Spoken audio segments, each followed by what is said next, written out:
Sa video na ito tatalakayin natin paano magpagawa ng bahay.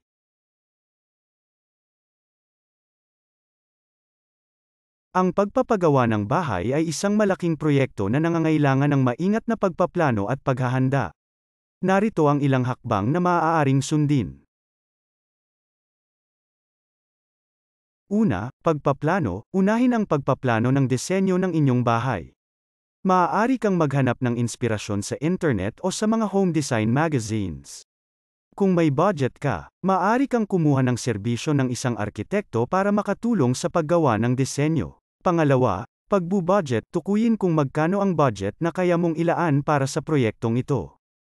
Kailangan mong isama sa budget ang mga gastusin para sa materyales, labor, at iba pang mga gastos tulad ng permit at inspection. Pangatlo, pagkuha ng permit. Bago magsimula ang construction, kailangan mong kumuha ng building permit mula sa inyong lokal na pamahalaan. Ito ay para matiyak na ang iyong bahay ay sumusunod sa mga building code at safety regulations. Pang-apat, pagpili ng contractor. Hanapin ang isang reliable na contractor na may karanasan sa paggawa ng bahay. Siguraduhin na mayroon silang lisensya at insurance. Huwag kalimutang humingi ng mga reference at mag-check ng kanilang mga nakaraang proyekto. Bago magsimula ang construction ng bahay sa Pilipinas, kailangan mong ihanda ang mga sumusunod na dokumento. Kopya ng lot title o lot plan. Ito ay nagpapatunay na ikaw ang legal na may-ari ng lot, barangay clearance. Bago ka makapagpatayo ng bahay, kailangan mong kumuha ng barangay clearance na espesipiko para sa construction. Ang iyong kontraktor ay maaaring makatulong sa iyo na makakuha nito.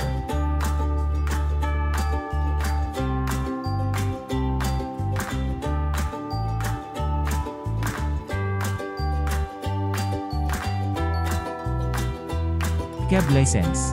Ayon sa RA 4,566 bilang binago ng PE, Dino 1,746,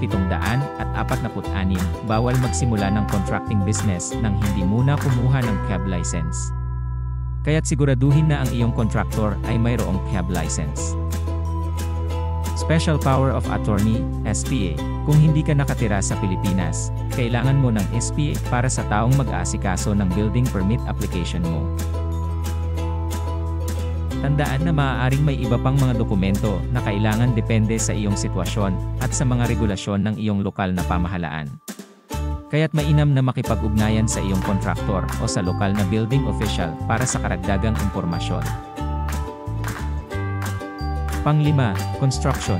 Kapag nakuha na ang lahat ng kailangang dokumento at napili na ang kontraktor, maaari na magsimula ang construction. Regular na bisitahin ang site para masiguro na ang lahat ay ayon sa plano. Wow! Wow! Pang-6, inspeksyon. Sa mga iba't ibang yugto ng construction, kailangan ng inspeksyon mula sa isang building inspector para masiguro na ang lahat ng trabaho ay naayon sa building code. Pang-7, final walkthrough. Kapag natapos na ang construction, gawin ang isang final walkthrough kasama ang iyong kontraktor para masiguro na lahat ng trabaho ay natapos at naayon sa iyong kagustuhan. At panghuli, paglipat. Kapag natapos na ang lahat, ikaw na ang maaaring lumipat sa iyong bagong bahay.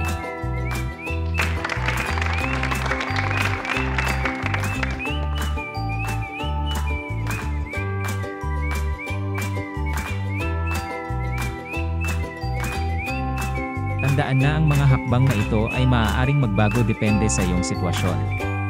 Kung may mga katanungan ka pa, huwag kang mag-atubiling magtanong sa iyong kontraktor o arkitekto.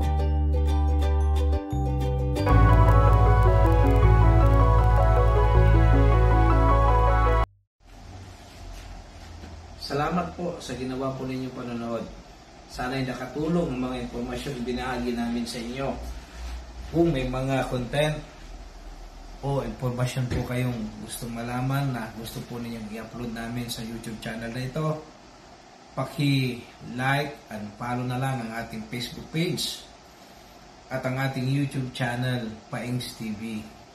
Mag-subscribe na po tayo at i-click na rin ang notification bell para lagi tayong updated sa mga video naming i-upload. Maraming salamat po, Director Paeng.